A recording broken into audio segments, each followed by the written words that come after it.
System riding to the core. Yeah. Reppin' inner city left. This is the Inner City Left broadcast. I am Amin TMK. Today is Friday, December 13th. And I'm here with Emoja Lil Tanky Stumbler, my good friend. Hello, how are you on this Friday the 13th? Man, I hadn't even realized it was Friday the 13th. That's what's up. Where the spooky bitches at? Oh my God. Okay. Let's try to get through this. Yeah, let's talk about this week, man. It's just been an insane week. A lot of crazy things going on. And, I was talking to you about this a little bit earlier, and I'm like, what does everything mean for Palestine? Because Palestine is still under a G-side. It's still undergoing the worst humanitarian crisis in modern history. We already have the ICC issuing the arrest warrant for Netanyahu and Gallant. And it just seems as if the world keeps on moving, keeps on going. So let's talk a little bit about Syria. There's been some conversation that because Assad is now gone, that whatever comes in his place is not going to be as sympathetic to the Palestinian cause. It's not going to be able to support, the northern resistance and Iran, through their corridors. What are your thoughts on that? Yeah, I mean, it's quite a lot, right? Like, Israel is still bombing the hell out of Gaza. 96% of children surveyed in Gaza say that they don't have any hope for the future and they think that death is imminent. You've got this new dude, Giuliani, who's ostensibly the prime minister. I don't know who voted for him. You know what I'm saying? But that's what they say he is. Everything about what's happening in Syria right now feels like an op. Also, and maybe you can make the argument that maybe Assad couldn't have said he was the ruler of Syria because he doesn't control the whole of Syria. But that's totally true of HTS. HTS does not control all of Syria. Fuck what you heard. You know what I'm saying? The Kurds they're literally, we told y'all this, right? The HTS, they're still fighting with the Kurds over who's going to control this new Syria. You know what I'm saying? Like, that is a thing. That is a thing that is fucking happening. So, like, that's something we're all waiting to see how that's going to play out. So really, it's open. It's open-ended, right? Not open-ended. It's open-ended. It is not over, not by any stretch of the imagination. And we really don't know how that's going to affect work with Iran and the northern resistance in terms of Gaza, right? But they've definitely made comments about at least being ideologically opposed to Iran. And so, like, it's forced Iran to make statements that, in the event of HTS or any of these, let's just be honest, terrorists coming over according to the United States, right, terrorists. This is not just me saying this. This is them saying this. Right. And the United Nations and most nations. The UK is going through this right now. They're trying to overturn HTS as a terrorist designation. And many people think it's going to also happen in America, too. So it's just interesting to see that currently It's still a $10 million bounty on Giuliani. By the State Department. Wow. Yeah. I didn't know that. They've changed that, right? And I have not seen it. But to the best of my knowledge, you know what I'm saying? But he got warrants. We might have to slide. You know what I'm saying? Something that we heard, I remember al-Baghdadi. Remember that was the big, he's the deputy of Baghdadi, man. I love it. That's where the change of heart, right? We're not joking when he said he came up cutting motherfuckers' heads off, man. I know y'all think we just funny. And sometimes this shit is just funny. Is what it is. You have to laugh because you'll just cry if you don't. You know what I'm saying? It's like, is the war on terror over? We asked that. I'm going to ask it again. Is the war on terror over if we're actually collaborating with these guys that are essentially Al-Qaeda? Are we getting rid of the Patriot Act? Like, that would be great. That would be a real win if that happened, at least for Americans, right? Which brings us back to the point at large. How has this helped the Palestinian resistance? Here's the thing about resistance movements. you can be supported. And you need support, international support. You need that. But every real movement that has happened organically comes from inside. You know what I'm saying? Like Israel has taken a size of land 3 times larger than the Gaza in the Golan Heights just this week. Just this week, 3 times larger. You know, an Israel that was interested in peace could easily be like, you know what? Fuck it. This Gaza shit is not worth it. We're taking the Golan Heights. Will be repopulated again. It would still be fucking illegal. You know what I'm saying? I mean, these are the established international boundaries that this land present. It belongs to Syria. But you know, I mean, if you just want to be done with it, yeah, you know what? We're going to cede you this land. All you Palestinians can live over here. We're going to be up in the highlands, you know, which is the militarily more advantageous ground, I might add. You know what I'm saying? So, like, there is that. But none of that has happened, right? The resistance is still relying on the resistance. Only the Palestinian people can save the Palestinians. The most anyone else can do is provide some relief. And that is what Hezbollah did. You know, that's what Yemen is doing. That's what Syria tried to do, you know, to the extent that they could. Really what Syria was a land bridge. They allowed the desert to be used as a way of moving goods, you know, around in the area. There are winners and there are losers, you know. I mean, if I was Mohammed bin Salman, you know, or any of the Gulf state Arabs, I would feel pretty good. They took, you know, Assad back in the end, but, you know, really did they, you know? They always treated him as a little bit of an outsider because there were a lot of religious sects that were not, you know, traditional Islam. You know what I'm saying? Sunni Islam. You got Alawites out there. You got not all the whites, by the way. That's Alawites, which is a protected religious minority. You have the Syrian Christians, which are now in more danger than they've ever been. You have a substantial Shia population in Syria. They're now in huge danger. And again, you had a huge Kurdish population, which, you know, got their own culture. And none of these people are secure, right? None of these people are safe. So when they're talking about free Syria, y'all know it ain't free. Because if it was free, all the 12 to 15 million Syrians that fled the country would come back. And that's not going to happen. By the way, 15 million is half the population of Ukraine. This is not an insubstantial number. This is how many people left the country, right? And you're not just losing incomes, you're losing ideas, you're losing energy, right? When that many people leave your country, that is a brain drain. It is an economic debuff that is really hard to quantify, except to say it's bad. If 12 to 15 million of your people leave, that is bad, you know? And those guys are now, they're westernized. I mean, Europe wants to get rid of them. Again, right, this just goes to, and I'll let this be my final point on this, this goes to the short-sighted nature of sanctions and what these dirty wars look like. They wanted to get rid of Assad. That's one man.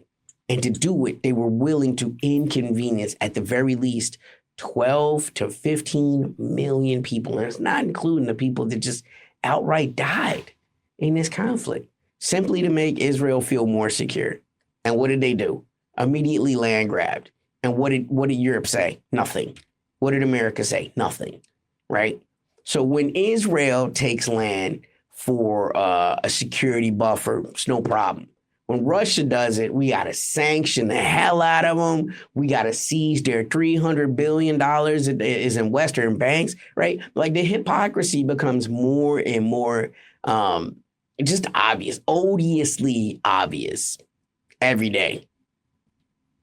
Seems as if more and more Europe has to pick up the check for the, you know, for the things that America and Israel are doing. You already have significant, you know, issues that are permeating throughout Europe when it comes to, you know, refugees. You see the same thing in America. It's almost like these white countries that just don't want black and brown people and Muslims in their countries. And here it is now. Syrians are going to be also flooding Europe and flooding other areas. The refugee crisis sort of in the Middle East right now. It's completely man-made. Yeah. I mean, we also talked about Yemen 3 years ago during this frivolous and stupid war with the Saudis that, America kind of pumped them up to fight. And they had, 2 million people starving. And it's also important to, acknowledge Congo and Sudan and these other African nations that are suffering hugely because, destabilized governments, which brings me to this point and sort of the point of this video. How much do you think this is a win for destabilizing the Middle East and the plans of Israel and the United States? Assad is gone, and that's what you get, right? And this is the difference between Langley planning and DOD planning. Langley is, in my opinion, far more okay with a little bit of chaos in the funk. DOD, when they go in, if they want, like, look at Iraq. Iraq is DOD. That's by the book. I mean, as they go, right? We get rid of Saddam. We ensure the continuation of government. We get right back to keeping the economy good, get this oil pumping again, get this money routed through American banks, which, by the way, all of Iraqi wealth is resident in American banks, right? And it's a great hedge. Like, even if the Americans were ever kicked out, the Iraqis couldn't do anything too ridiculously out of line with what American foreign policy is because they have the warning of what happened to Russia. The Americans will just steal your money, and so that's a great motivator to keep people acting a certain way. We don't have that in Syria. Like, the wealth of Syria has been plundered. You know what I'm saying? Like, so you got the Americans and you got the Kurds with the big agricultural areas, the big oil producing areas, which, by the way, no one's even talked about that. America swooped in and took 100% of the oil producing areas of Syria, right? Shameless. Shameless, man. Shameless. Could not wait. Like, so Turkey and these HTS people, right? You guys won the desert. Israel went and took all the strategic land, right? They're setting up artillery batteries, anti-air, right? All on the mountains to, so strategically Israel gains, financially America gains, politically HTS and Turkey gains.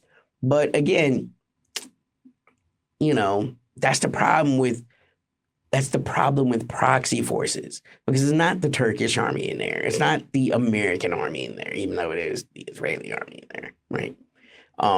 And so these guys have their own agendas. The Kurds still want what the Kurds want. Even if the Americans' agenda has been met, the Kurds' agenda has not, right? And the clashes continue between the Kurdish resistance fighters and the HTS resistance fighters for who's going to control the soul of Turkey. HTS controls Damascus. But Syria. Right. But Damascus is not all of Syria. You know what I'm saying? They control Damascus, but they don't control all of Syria. Syria is a much bigger country than like Lebanon or Palestine. Yeah, I mean, it's a pretty substantial sized country for the Middle East. I'm going to ask you this. We've been talking about this like for over a year and a half when the Greater Israel map was shown. How big of a win is this for the Greater Israel concept? They're doing all the things they said they were going to do, right? And this is why, again, Assad is gone. But you know who should be afraid? The king of Jordan, King Abdullah, because the Greater Israel Project encompasses pretty much all of Jordan. It encompassed a good part of Syria. It encompassed Gaza. It encompasses a good portion of Egypt. Sisi needs to be a little bit nervous right now. Sisi was a huge backer of Syria. Not a huge backer, but a backer. They had diplomatic relations, and all of that is gone now. So, the Greater Israel Project moves on, just like they've said. And everyone's acting like they don't see what it is, but we know what it is. Um, let's. I want to talk a little bit about this because you mentioned it, and I think we should get involved with it. Like the Turkish army. Do you think they are going to have some sort of engagement in anytime soon, whether that's in Syria, or are they just going to do the American thing of we're just going to use proxies, we're just going to use these chaotic forces and just throw them in there? I mean, what are your thoughts? I think everybody will be involved before it's all done. I mean, I think the Turkish will have to be involved in a more direct way. I think the Americans will have to be involved in a more direct way. The Israelis have already done this because here's the thing. You can grow bees and you can keep a beehive. You can grow hornets, but you can't keep a hornet's nest. Right. Is a hornet's nest. You know what I'm saying? They grew them.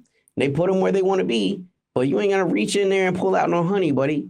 Like sooner or later, yeah, the Turkish army will have to be involved because this can't be controlled. This can't be contained. HTS is not what you think they are. They are people that chop people's heads off, man. I mean, you just don't stop. You can't change that. You know, it's not like, oh, I used to shoplift and now I don't shoplift. You a head cutter, buddy. You a head cutter forever. That's what that is. Nobody can control them. They can be shaken up and thrown into a field of combat. And that's what happened. The Russian base is still in Syria. There doesn't seem like that's going to change. Is Russia, do you think they've sort of washed their hands? Are they done with the Syrian conflict other than just maybe keeping those bases? Where do you see the future of Russia and Syria? So the scuttlebutt is that the Russians talk to HTS and they're like, don't fuck with us and we won't fuck with you. We're going to get Assad out of here and let that be it. But if I was the Russians, could you trust it? Yes, of course they want to keep a Mediterranean naval base. Of course they do. You know, every country wants, not every country, but lots of countries want to be able to project military power in other countries. It's a great show of prestige. It shows that I'm more than just a regional power. You know what I'm saying? But there's no real reason for them to continue and no real guarantee that they'll be protected. And I don't mean that like, can HTS defeat Russia? Of course they can't. Russia could fucking press a button and Syria will be gone tomorrow. You know what I'm saying? Like, people keep forgetting the power of like Russia's deterrence. Syria fell by like an insurgency of like you said, the Kurds. I mean, it's not like a military really wide. Like the Turkish army did not go in. I mean, like I said, they're using proxies. What the fuck would they do should Oreshniks just start falling from the sky? Like that's the difference between a paramilitary group or a resistance group and a nation state and their capabilities of having a military. Right.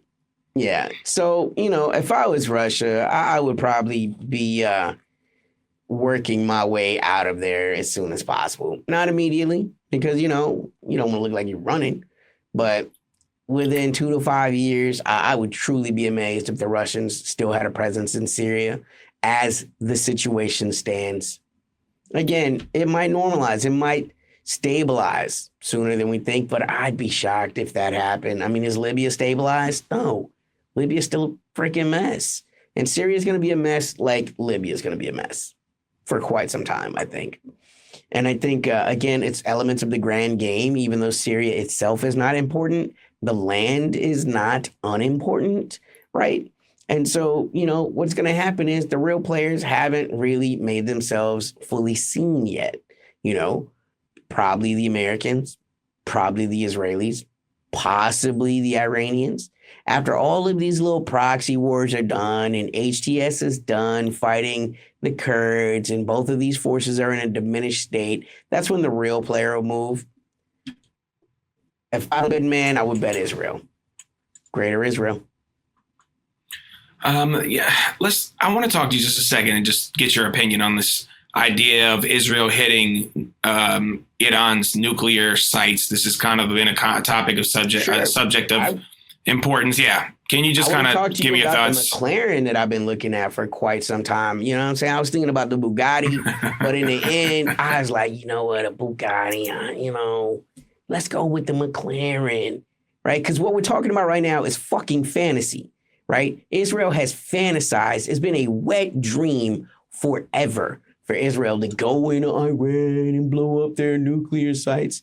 Good fucking luck, man. That shit is under mountains.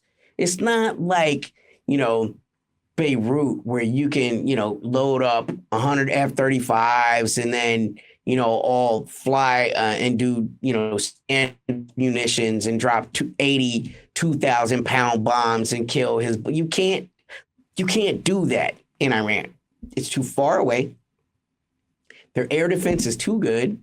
Like, fuck what you heard. Israel didn't do shit. Israel tried to go in Iran. They got painted by S-400s and turned the fuck around. You know what I'm saying? Some of them try to engage with them S-400s all out of the airspace of Iran. You know what I'm saying? Look, if Israel does something in Iran, it's going to be that cute shit. That's what they do. That the dream of going in and having some military, Top Gun type move where all of the Israeli aces fly in through the mountains and blow up. That's a movie. That's not going to happen. If something happens, it'll be something cute. Like what they did again, the little pager trick or, something like that. And it's really starting to make me believe, Statue of Liberty plays. Right? We've had suspicions for a long time. This is how they kill Raisi. Everybody's talking about, the helicopter just went down. Now that we know what we know about the radios and the compromised cell phones, that sounds more and more likely. Like, again, this is conjecture. And conjecture is an unworthy science. This is just inner city left spitballing here. But it sounds more and more likely like this is what happened. Like also this is what happened with who was the name of the negotiator that was killed in Iran from Hamas? The guy that started Operation True Promise, right? Because they killed him at the new president's inauguration. Right. Whoever that guy, I can't remember his name right now. It escapes me. He was the lead negotiator. Hania. I believe it was Hania. Right. Who is right. It probably was. And that's what I'm saying. Like, that's what they can do. They can do that cute shit. You didn't know it, but, all of the glass frames, we secretly and got into the supply chain. Right. Cute shit. Like you said, Statue of Liberties, flea flickers. That's what they can do. They might have it wouldn't surprise me. They probably have a covert op somewhere and forces inside of Iran. They might have counterinsurgency plans. They might have, embedded terrorists. Those are the kind of things that Israel can do. But that Top Gun shit, that's not real. Unless they're willing to just say, F it, and to go out there and to preemptively utilize nuclear weapons that they're not supposed to have. Unless they do something like that, I just don't see them having any type of success against the Iranian nuclear program. And the problem with that is you don't know where everything is. You think you do. You have a pretty good idea. You know where the IAEE inspectors are. But just imagine if there's something you don't know. If there's some place you haven't found out about. Or if you don't get 100% efficiency in your attack. Because the guaranteed next move is Iran, no matter what they've said, will definitely create a nuclear weapon. If they are attacked by nuclear weapons or if their bases where they're working on nuclear energy are attacked, they have no reason to not. And so, again, man, it's just part of that mythology of the West and how powerful they are and they can do all things and nothing can stop Western military hegemony. These are fantasies, it's part of a white supremacist imagination of the world where, if they're really trying, no one can really stop the West when they set their sights on military goals. Because if that's true, why is there a North Korea? If that's true, why did the Vietnamese win? If that's true, why are there still fighters in Gaza? If that's true, right? Why is Hezbollah still holed up in the mountains of Lebanon, right? There are limits to Western military power.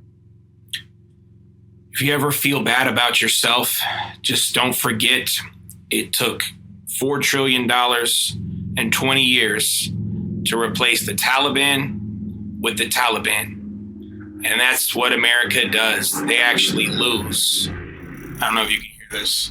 Oh, yeah, Aircraft, We live in flying D.C., close. the freest place in the world. It's just military craft going overhead. Don't worry about it. We're fine.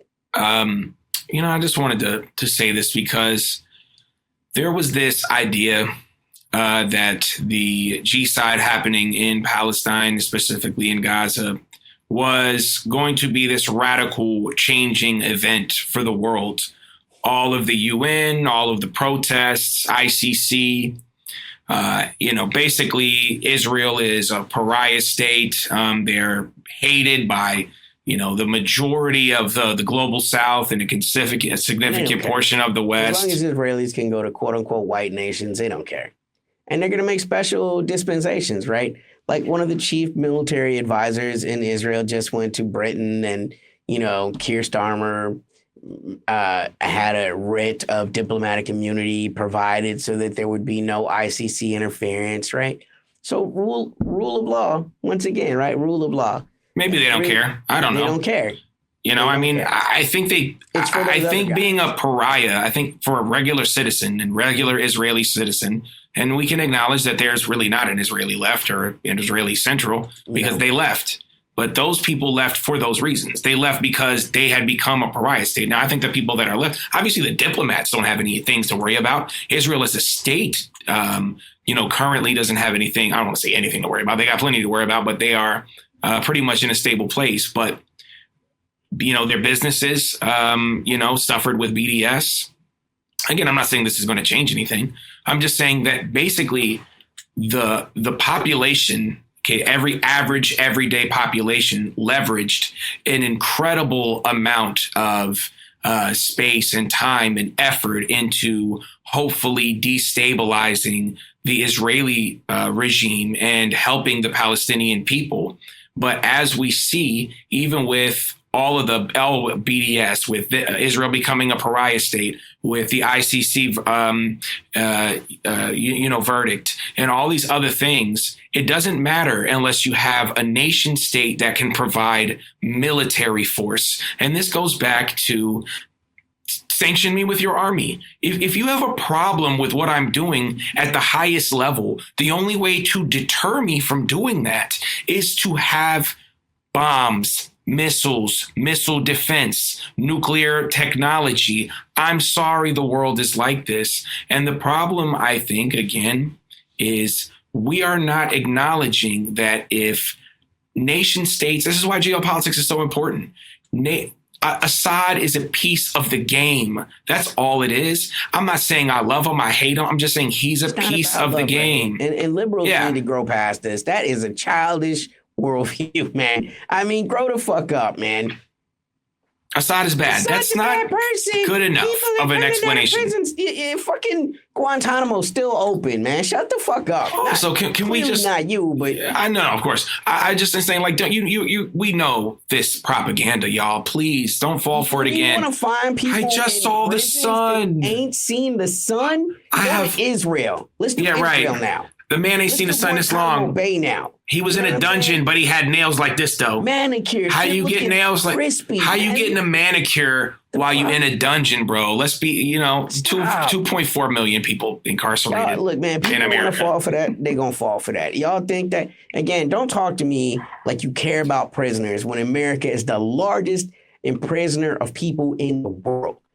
Don't talk to me about torture when you know that the Americans and the Israelis are literally torturing. Don't say shit to me about Assad. That's thank you. I'm gonna give a shout to our podcast listeners. You don't get to see the tanky, luscious locks. I'm so sorry, but you can always follow us wherever you hear podcast, wherever you find podcasts. Views. They don't even get the thirst trap follow. You know what I'm saying? Oh, wow. Why did I get them started, right? But I want to give a shout out to them. You can find us everywhere you find podcasts. And I want to give a shout out to the people who show us love on Patreon. We've been, I don't know, how long have we been on YouTube? Maybe consistently. A good year. I don't think we've been doing, we've been on YouTube for a little bit. But I think what I mean is, like we've been trying to do like 2 a week. We've been trying to, do more, like, obviously I think like we're starting to, obviously like critical mass or whatever. But I do like to think that without our patrons, I don't think we would feel as, I don't know, confident. Yeah. Seen in our work. So like, and I also want to say, even for people who are giving $5 or even the, free subscribers, like, it's all love and I appreciate y'all. But let's give a shout out to our top members. Let's give it up for Nikki Enfield, Riggedy Pellegrino, Nat the Rat, Lucy Newman, Samantha Guerrero, Dumpy, Tom LeBeau, Turn Leftist, Kelly Lieta, Dubsy22, J Gallard 94, No Brown, RK, Paula La Parderosa, Lisa Piercy, Lauren Bullock, Suzette Tav, and Dennis Amadeus. My friend Amoja, what are your final thoughts, if any, on today's epi? I mean, I'm just gonna tease y'all with this. We finally got news of the North Koreans in Kursk. Exciting news. We'll talk about it Monday, maybe. All right. For Mojo Lil Tanky Summer, I'm Amin TMK. This is the Inner City Left broadcast. Peace. System riding to the core. Yeah. Reppin' in the city left.